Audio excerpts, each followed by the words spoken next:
I love the way the First Gen Lounge makes me feel. Because it creates a space where I belong. Where we're able to create community. The fact that it's a community. It's a safe place. It also gives me a place to understand different perspectives. The stories of these individuals prescribe transformational perspective. I receive encouragement, enlightenment, empowerment. And also serve as a catalyst to just keep going. Where we're able to be our true selves. I'm allowed to be an unapologetic first gen. And above all else, tell our story. And every episode is unique. I love it. I'm your host, Dr. Eve, and I'd like to welcome you to the First Gen Lounge. Well, hello, family. I would sing the Barney song, I Love You, You Love Me, but I'm afraid that that's copyright. That's why I just said it and not sang it. But yo, what's up? Welcome back. Welcome back. Welcome back. So what's better than one doctor in the room? Two. So excited to have Dr. D with me today, who I've actually been on her podcast. Y'all, I got to go check that one out. I'm going to drop the link to go check out that show in the notes. But yo, first gen friend is here. Dr. Delores Sarfo-Darko. Did I say that right? You said it perfectly. I'm so proud of myself because I'm always scared to say her name, but I'm looking at it and this is what I see. So check at me because sometimes I massacre the names and don't mean to, and I have a name that people massacre too. So how are you? I'm good. Thank you so much for having me. I am excited. You know, I've been a fan of the First Gen Lounge for a long time since I found it on Instagram. So I definitely feel honored to be able to be a guest on here. My gosh, look, I am the one who's honored to have you here because you are such a dynamic, very powerful, just genuine person who I have adored knowing. So thank you for pouring into me like you do and for seeing my light. But I'm fanning over you too. So I'm like, go ahead. Cause I'm like, go ahead, Delores in the background. Like, go ahead. So that's how I am. But look, so great to have you here. And you've been through quite a few transitions as of late. One especially being that when we first met, you were We Are Becoming, and you are now Flourish with Delores. But we will get into that for sure because I just love, thinking about we as people, especially as first gens, just elevating and discovering ourselves and shifting, all beautiful things. But tell us who you are. I've given them your name, but tell us who you are. Tell us, what you do and why you exist, Oh, I love that. I love the why you exist. Wow.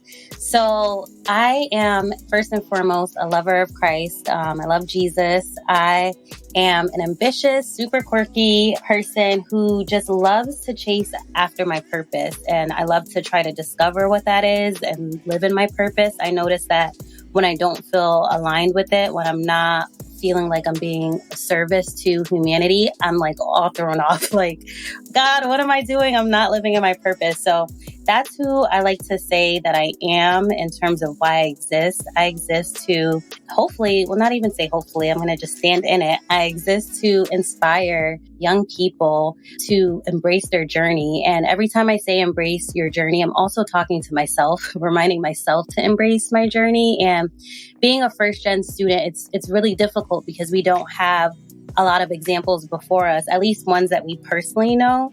So when it comes to embracing our journey, we kind of create that image in our head of what that looks like. And then when it doesn't work out, that's when all of the, low moods or depression comes in. So I'm here and I'm existing to be able to share my truth and share the truth of other young professionals to show like, it's okay. We are still becoming. And that's life. So yeah.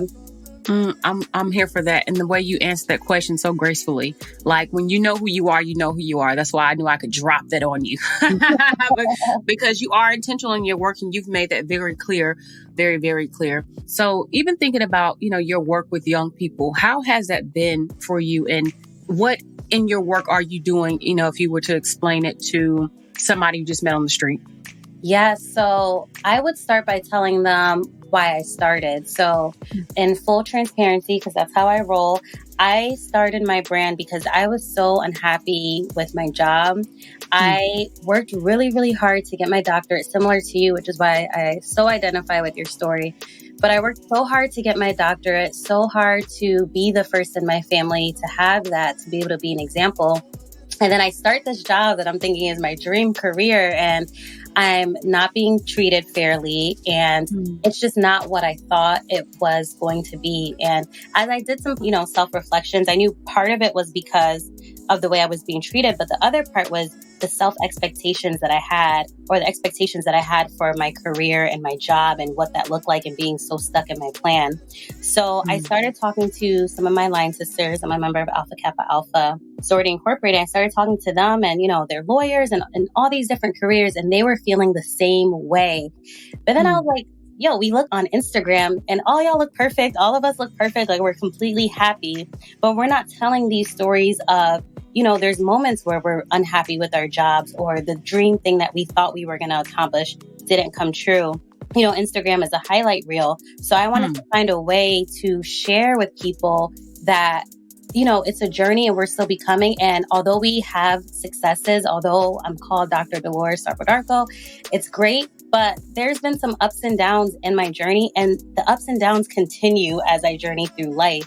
And as I was trying to identify how to even do that, because I didn't want to just, spew negative stuff on social media to combat, the highlight reel, I figured that the beauty of it would be telling the stories of other people who were similar to me, or, gone on different paths, to make these stories more real of, the struggle is real, the adulting struggle is real. And, that is so important to me, because I just picture the 24-year-old girl who just finished her master's, who's beating herself down because her life doesn't look like what she's seeing on social media. And so my hope is that that person listens to my podcast and is like, oh, okay, well, she's going through post-grad depression too. Okay, so I'm normal. I can identify with this. So that's definitely why I started We Are Still Becoming, and then eventually I transitioned it to Flourish with Delores. The same concept. And so you podcast. What else do you do? So I podcast, I YouTube. So the YouTube part of my brand, yes, it started with my listeners saying that they wanted to see more of me. And I realized I wanted to do it in a way that, because I love visual aids. And so I got into YouTube because I wanted to show more of me visually. But then also, if I'm putting any resources up, I wanted to actually show people what I'm doing, what it looks like. So that's the YouTube aspect of my brand. I'm actually going to be starting a Facebook group for millennial couples, because I want to start normalizing that love and that struggle for young couples. And so with that, I'm going to be doing virtual date nights. I'm going to be providing resources, and then allowing us to be a community that provides resources to each other. Because for me, I didn't have a lot of examples of healthy marriages. I knew I wanted to get married, but I didn't know what that looked like. And even for those who have had examples of healthy marriages, the way that our parents or our grandparents, like the world they experienced, is so different from the world that we experience. So it's almost like you end up naturally becoming first gen in marriage, because, it's the first time you're doing it. And then the other things I do professionally, I think I kind of highlighted on it. I work in higher education. So I work in student affairs for a university in New Jersey, and doing higher ed was what I thought was going to be my first love. And now it's changing. I'm not sure, and it's scary to not be sure if I want to work in higher ed for the rest of my career. But my passion for higher ed really stemmed from, again, being first gen and seeing how important it was to have, staff people who were on college campuses who really cared about helping first gen students graduate. Because it's one thing to make it into your college campus, but it's another thing to graduate. And, we see only 30% of Americans have a bachelor's degree.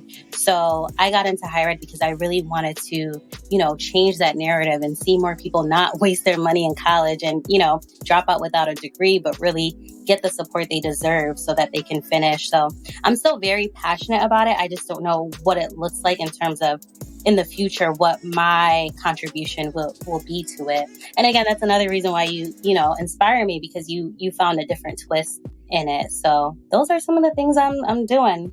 See, I told y'all she was dynamic. Because look, what you're doing is not like, and you make it sound so easy. Let's just be for real, because you're like, oh yeah, and I just have the YouTube channel and I just do the podcast and I just work in higher education. Like, no. That's a lot of work. And then to still be, working on this millennial marriage thing, which I am all for it. So you got me with that. Like, just tell me where to send my money. I got you.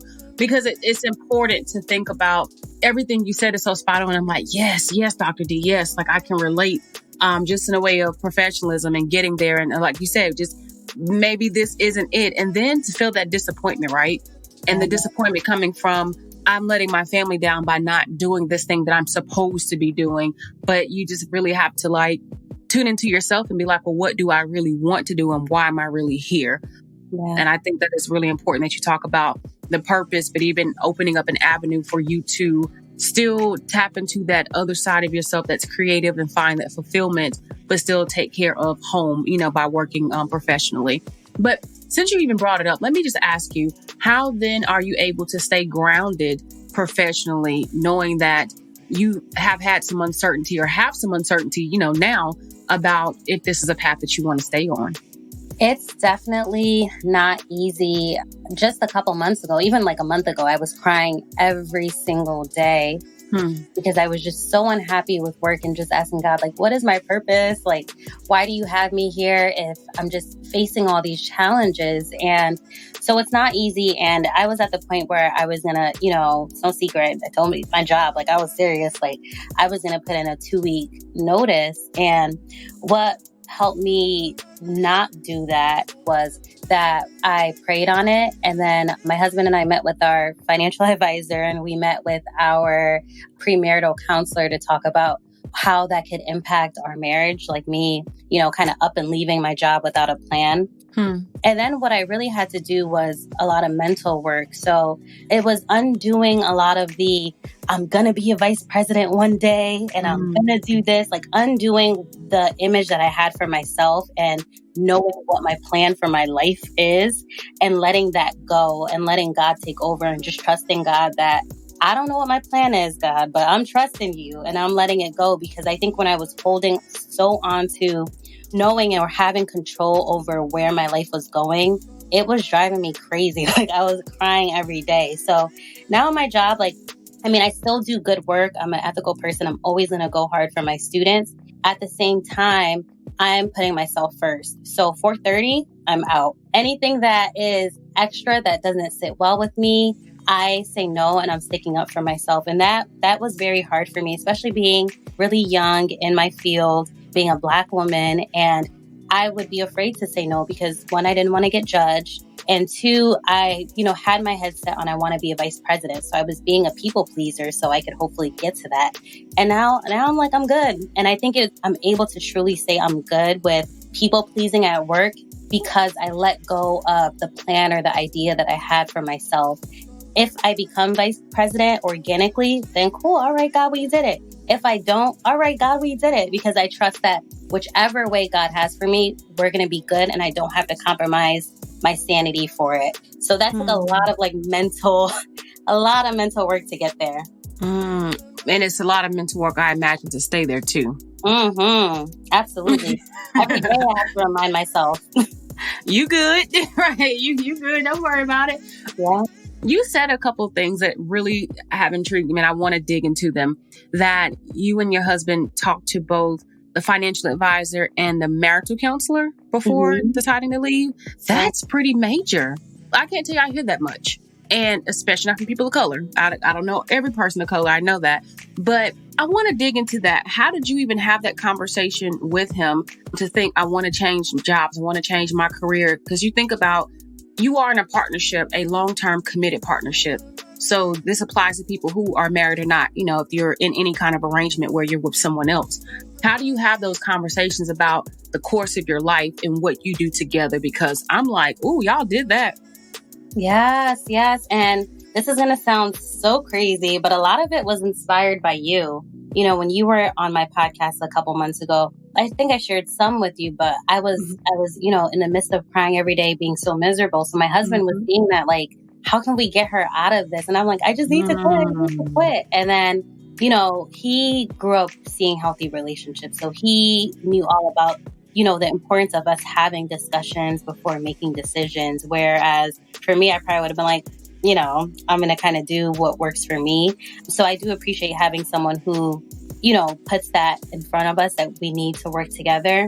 But then also because we've only been married for 3 months and we weren't going to get married until next year, but because of COVID, we kind of had to change our plans. So because we're so new in this, we knew that we couldn't make that decision on our own. And then as a man, he was also struggling with, I want to feel like I'm providing for her and that she can quit because this is mentally affecting her. But at the same time, I don't want her to fall into a place where she's unemployed so long that another form of depression kicks in. So as a husband, what do I do? And so a lot of that came from us just not knowing what to do or how to navigate it, and then seeking advisors for that. And then, like I was saying earlier, a lot of it was also inspired by you. So when I was asking you, like, well, how did you prepare to quit your job? You were giving me ideas when you talked about, okay, where are my finances? And then you talked to your husband. So that's why there's such a beauty in sharing stories, because if you didn't share that story, I wouldn't know where to start. And then also, I feel like you gave me permission to not have to become a vice president. And that was okay, because I didn't know anybody who was similar to me and getting a doctorate very young, having similar goals, and then walking away from it because of her mental health. But not only walking away, but then creating her own. And as someone who's also a creative, and I had my brand, but I just didn't know what to do with it or how it could look, or if I could even become an independent business. Like hearing some of your story, all of your story was just so inspiring for me to be like, I can do this. Like, it doesn't have to be higher ed in terms of me going to a certain university every day. It could look different. And you really helped me see that it can look different. And although I'm not like saying peace out to my job today, it just gave me that permission. And I think that kind of alleviated the feeling of I have to do my job. I have to be here. And now there's so much freedom in not feeling like you have to do something. And I think that as soon as I turned off that switch, like, I don't have to be here. So we didn't decide for me to quit, but we did put in a plan. Like, if I do need to, this is what our lives are going to look like. So now I go to my job every day knowing, like, I don't have to be here. I mean, I'm not walking with that attitude and not doing my work. I still, right. But just knowing in the back of my mind that, like, I'm not stuck to this. I don't have to. I'm choosing to be here because it just works for right now as I build my business on the side. But if I needed to, if it got any worse, or if someone, like, I could come out and I would be okay. So yeah, that really helped us.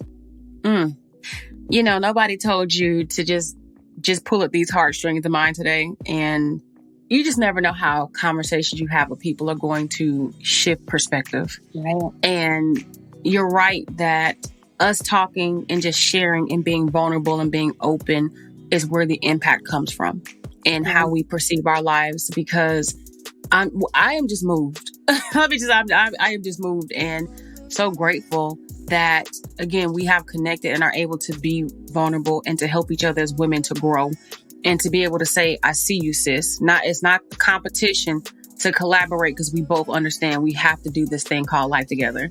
Right. And, to the point that you said, and I'm just so stuck on, because it's something that I've been trying to preach to everybody around me, but you don't have all the answers.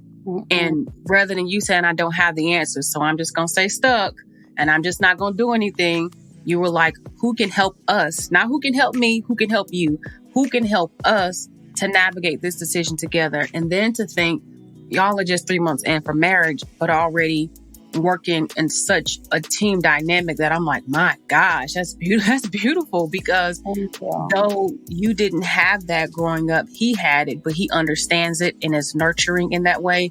And I'm just going to say it like this, because it is what it is. A good man is a man who loves his wife, good and bad, but it also recognizes where he's strong and where he also has his weaknesses, and is willing to work together to see the best for them.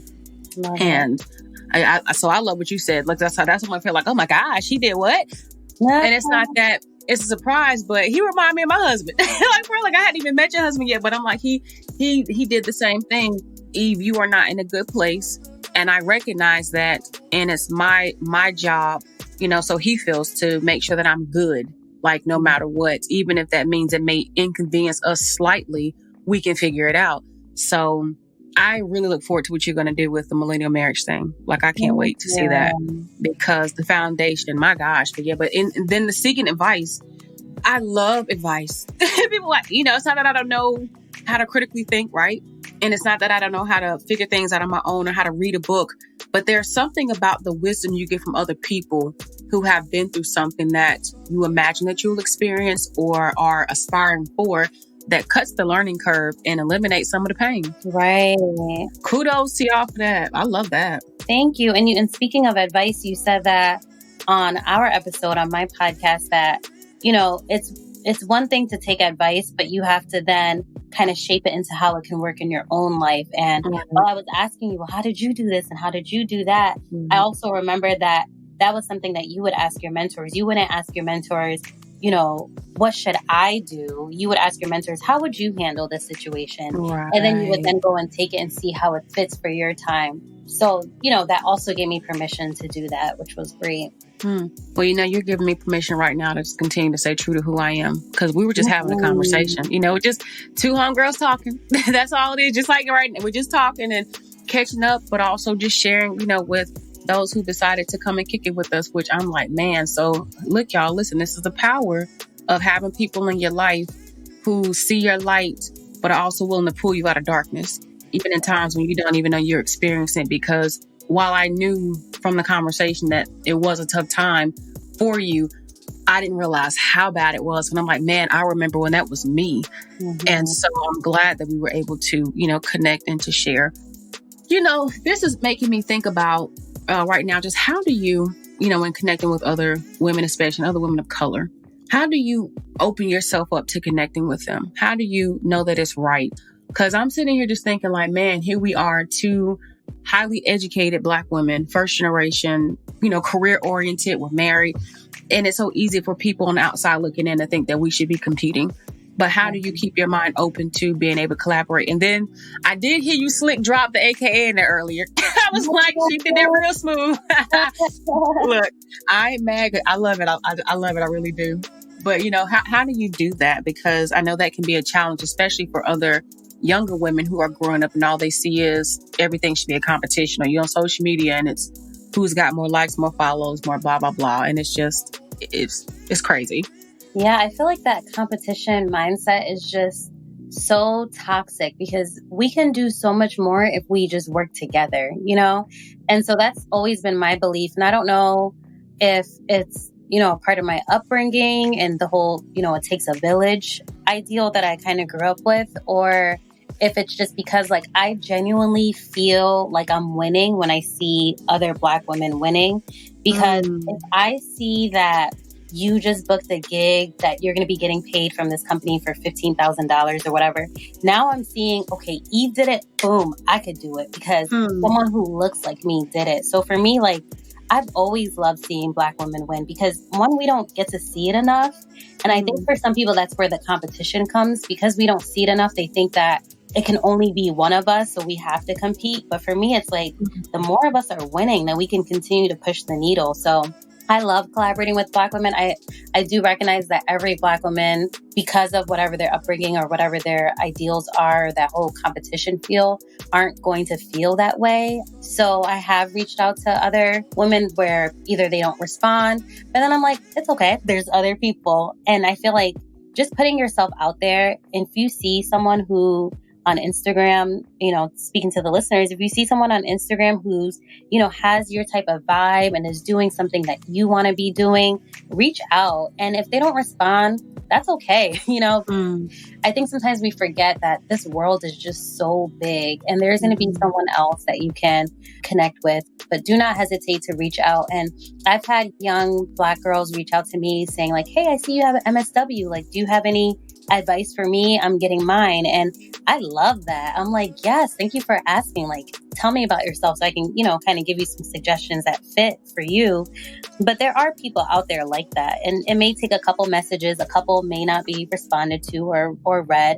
But, don't beat yourself up about the people that don't respond, because do you really want someone in your life that isn't responding anyway? No. So, kind of put that up to as a win. Okay, well, that's one less person I don't have to deal with that's not going to be genuine. But definitely reach out because there's just so much beauty we can do together. And I think that history has shown that we can't do it alone. And we see other cultures, bind together and only hire, themselves. Asian cultures do that all the time. Mm-hmm. You can't go into a Chinese restaurant asking for a job, being, not Vietnamese, depending on what kind of a restaurant it is.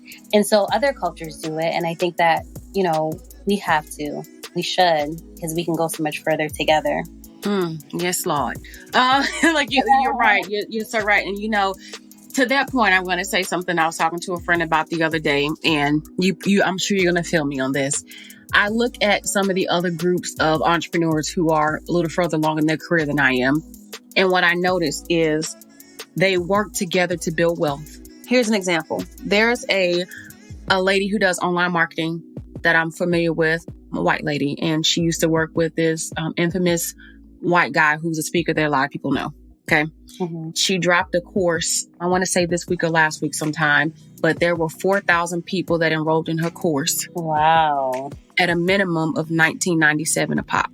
Wow. Okay. So I don't do math that fast, but that's a few a million. Lot of money. That's a lot of money. So she made more money literally in a week than some people will make in a lifetime.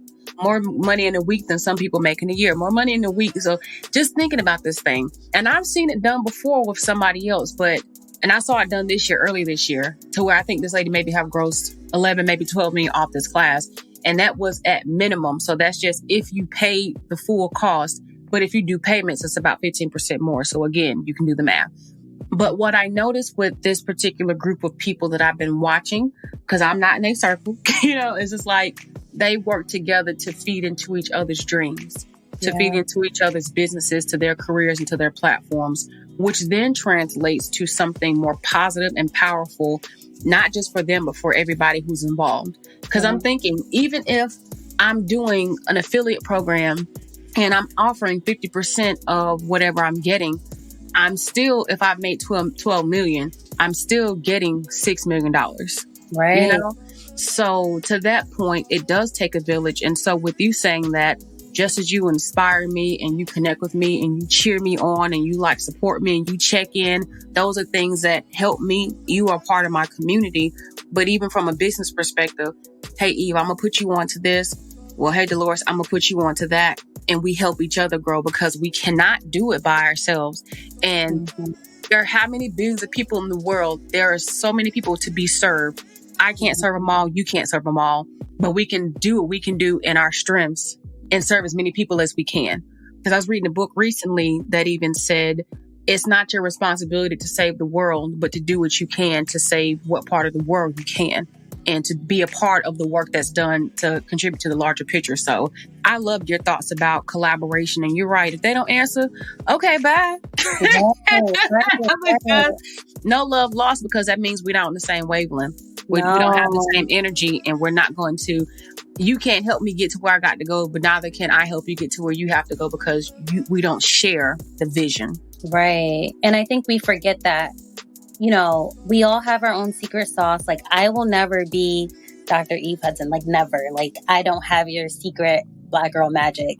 You don't have my Black girl magic. And so I think that whole competition thing needs to stop, because we cannot be each other regardless. So even if I refer some of my followers to you, there's something different that you're going to be offering. Even if our things look similar, it's going to have a different spin to it. And then there might be someone that you have that's following you, and you're like, you know what? I don't know if I can really service you, but I know Delores, you would be a great client for her. And that way we pass on people, and then we're servicing them with the actual needs that, they may need based on our secret, Black girl magic sauce. And that's why, walking in your purpose is so important, because then you're more confident in what your magic is. I'm with that. Oh gosh, I'm with that. We can talk all day because we're just we can talk, and it's just exchanging and, changing these ideas and these thoughts. And what I love is that for both of us, how we sit and we just marinate on stuff that we've talked about. And I'm just like, So I'm going to be with this for quite some time, I'm sure, because I am flourishing right now with Delores. No kidding. Just man, this is beautiful. And I'm excited about who I'm becoming because you exist, because we cross paths, because we talk and we're candid. even how you in many ways encourage me to want to be a better person, a better woman, a better Black woman, more collaborative, and to be a part of my village, to build the village even, because sometimes you can't find a village to be a part of, just build your own, Right. invite people to come join, but just curious to know now, and this is and I always say my favorite question because people always excite me with what they say, but I never gotten the same thing. So that's what makes it even more exciting. What would be the thought or the quote or whatever, the word of wisdom that you would leave us with to carry with us for the rest of our lives? I love that. Lately, it's a Bible verse. So lately, I've been really reflecting on Mark 9:24, and basically, a father was grieving over his really sick son, and God said something like, don't you believe? And the father cried out to God, saying, I do believe, but help me overcome my unbelief. And to me, that was just we are still becoming Bible verse right there, because yes, we're acknowledging that we have faith and we trust in God and our plan. But as humans, we do have unbelief. And so it's pretty much crying out to God to help me overcome that unbelief. Help me trust, as I talked about a little bit earlier. I'm giving up my plan, whatever plan I had for myself, and I'm letting God control that. I don't want control over that. But there are times where I'm afraid. So then I have to pray, Lord, help me overcome my unbelief. And that's real, So that's definitely a huge takeaway that I hope, would help someone hopefully let go of control, but then also be okay with the realness of sometimes it's a little scary, and just, ask God to help you overcome that. I'm with that. I'm with it. Just can I get these snaps? Get these snaps. Wow. But you have been an absolute joy to have here. I love that your life is a testimony to what it means to flourish, and that's a part of the work that you're doing, be it that it's academic, be it that it's professional, personal. It's nice to be able to hear the consistency through all that you do. We are definitely cheering you on, and we are here to support you. And for you who is listening, feel free to click the links in the show notes to get to the full notes, to be able to connect with Dr. D, to learn more about her work, and, to just really bask in her greatness, because she's great. And that YouTube channel be popping, because I be checking in. So, your energy is amazing. And actually, you are encouraging me, because just to say this, and I know we're wrapping it up, but I am just not thrilled about doing a YouTube channel. I have been dragging my feet for 2 months, but, listening to you and hearing your perspective on the approach and the multifaceted way to just show up is even giving me all right, just do it. Yes, so thank you for that. I've seen your Instagram videos, so I know you definitely can do YouTube. I appreciate that. I'm just, all right. But thank you so much, Dr. D, for joining us. We appreciate you. Thank you for having me.